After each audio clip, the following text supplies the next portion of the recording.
The head's daughter was very alarmed by what was happening and was breathing heavily. All the centaurs watched in silence, not making a single sound. Lloyd and the huge man fought with all the strength they had left. The hero clenched his teeth and was losing consciousness, sighing heavily. And then his mind went cloudy. He saw a line in front of him. The strip was getting closer to him. And then he opened his eyes and saw Xavier in front of him. The protagonist was lying on the ground without strength and steam was coming from him. All exhausted, Lloyd barely opened his eyes and asked if he had won.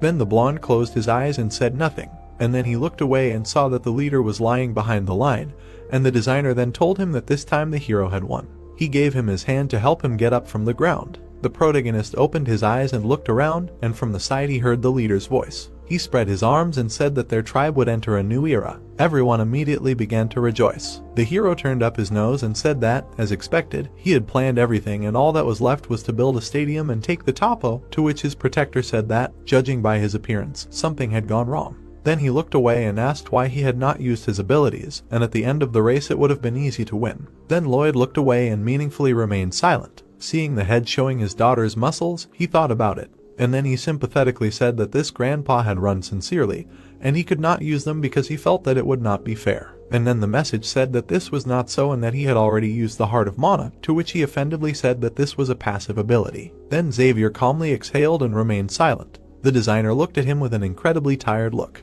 He bowed and said that it was time to start construction, and he would do everything he could, and called him young master. Then Lloyd was very surprised and asked why he had become so respectful. Then the blonde became a little more serious and said that it was because he was worth it, and thought that this man. Looking at his master's tired face, the swordsman thought that even if he had to die, he would protect him to the end. The action moved to the leader's tent, where the hero said that they needed to start building the stadium, but it would take about a year. Then he raised his head and said that they were too limited